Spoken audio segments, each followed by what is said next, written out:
Bienvenidos a Sombras y Susurros, donde se te helará la sangre.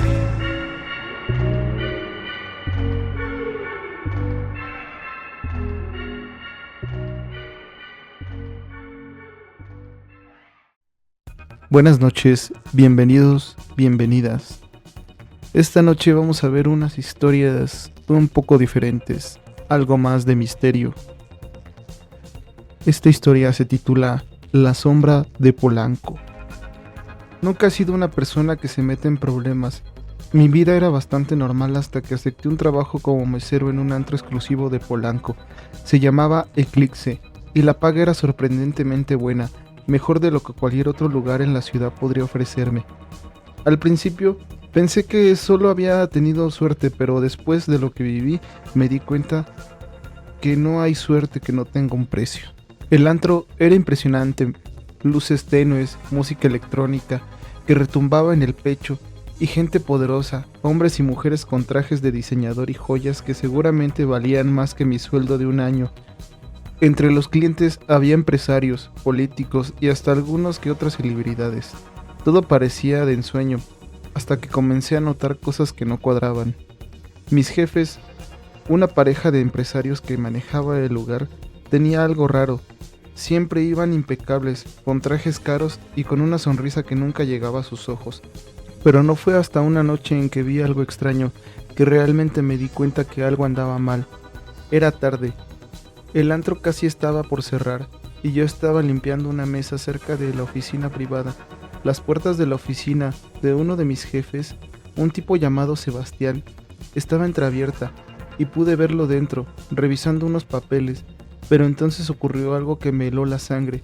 Se inclinó hacia adelante para ajustarse la camisa y pude ver cómo su piel, cerca del cuello, se deslizaba, colgando, como si fuera una máscara. Rápidamente se la ajustó sin saber que yo lo había visto. Al principio pensé que debía estar cansado, que mis ojos me estaban jugando una mala pasada, pero no fue la última vez que noté algo extraño. Algunos clientes que entraban a las oficinas privadas también tenían algo raro, que en varias ocasiones, mientras les servía bebidas, notaba que sus ojos cambiaban por un segundo, como los ojos de un gato, alargados, con una mirada fría e inhumana, pero cada vez que parpadeaban volvían a parecer normales. Todo se volvió más inquietante, cuando me di cuenta de otra cosa.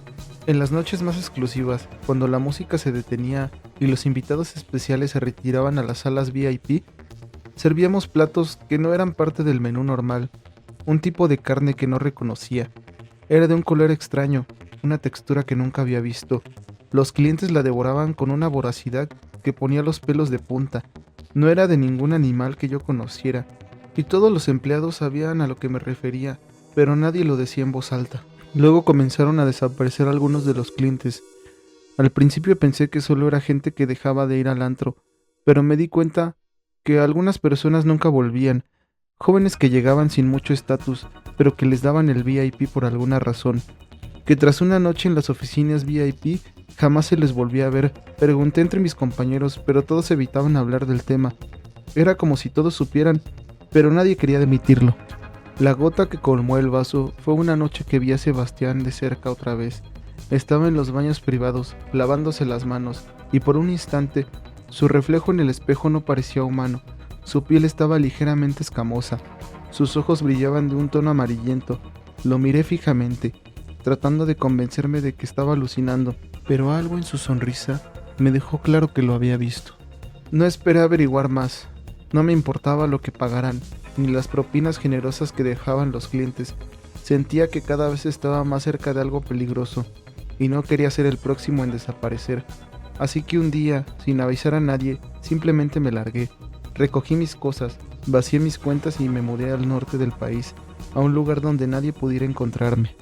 No sé si ellos saben que vi algo, pero desde entonces no duermo tranquilo. Siento que podrían estar buscándome, que de alguna forma sabrán que descubrí lo que eran. Quizás estoy paranoico, pero prefiero no correr el riesgo. En ese lugar, en el antro Eclipse, no todo era lo que parecía, y los que se quedaban demasiado tiempo terminaban desapareciendo.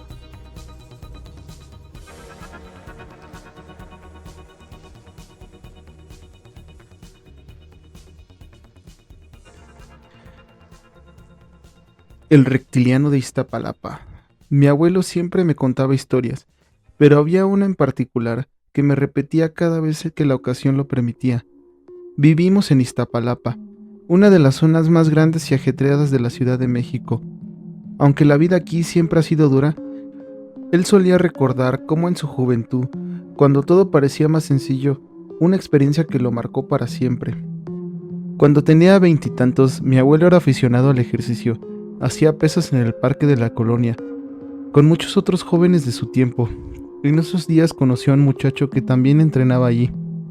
Era flaco, de piel pálida, y con una mirada que a mi abuelo le parecía extraña desde el principio, como si sus ojos tuvieran un brillo que no era normal.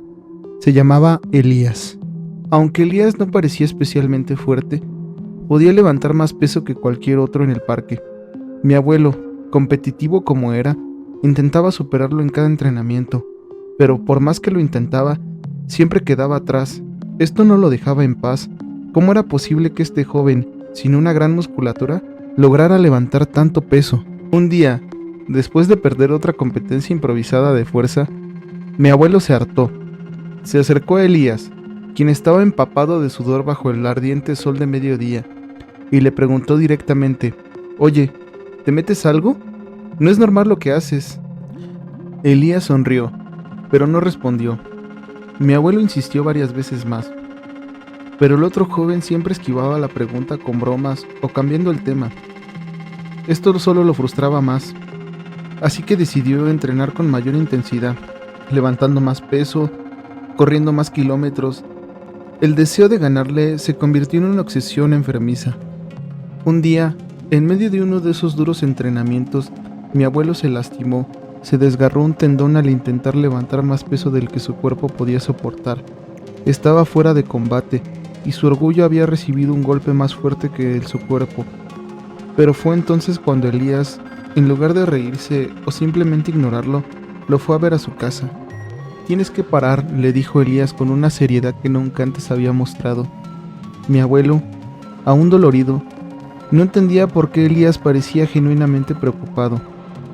«No quiero verte lastimarte más», continuó, «y te lo digo porque hay algo que debes saber». Entonces, Elías le confesó su secreto. No era completamente humano. Pertenecía a una raza, los reptilianos, que se adaptaban mejor bajo el calor del sol. Le explicó que por eso entrenaba al mediodía, cuando el sol estaba en su punto más alto, porque era cuando su fuerza se potenciaba. Los humanos, dijo, no podían competir con ellos en condiciones de calor extremo. «Solo en el frío podrías tener alguna oportunidad de ganarme», le dijo, con una sonrisa que sugería que ni siquiera en esas condiciones sería suficiente. Mi abuelo no lo podía creer, pensaba que le estaba tomando el pelo, pero la seriedad en la mirada de Elías le hizo dudar. Le contó más sobre su especie, cómo llevaban siglos mezclándose con los humanos, respetando ciertas leyes que no les permitían revelar su existencia abiertamente. «Por eso me voy», le dijo Elías. «No desconfío de ti, pero ya te he contado demasiado, y ahora debo mudarme. Nosotros también debemos respetar reglas, así como ustedes los humanos tienen sus leyes». Después de esa conversación, Elías desapareció. Nadie volvió a verlo en el parque, y mi abuelo jamás pudo comprobar si todo lo que le había dicho era cierto. Sin embargo, había algo en su historia que resonaba profundamente. Mi abuelo siempre decía, aunque su cuerpo no le permitiera ganar, aprendió una valiosa lección. No todas las batallas se ganan con la fuerza física, y no todas las criaturas que se cruzan en nuestro camino son lo que parecen. Mi abuelo cree que él lo consideraba su amigo, por eso le contó todo eso. Así que, ¿ustedes qué opinan? Comenten y compartan. Si les ha gustado, suscríbanse.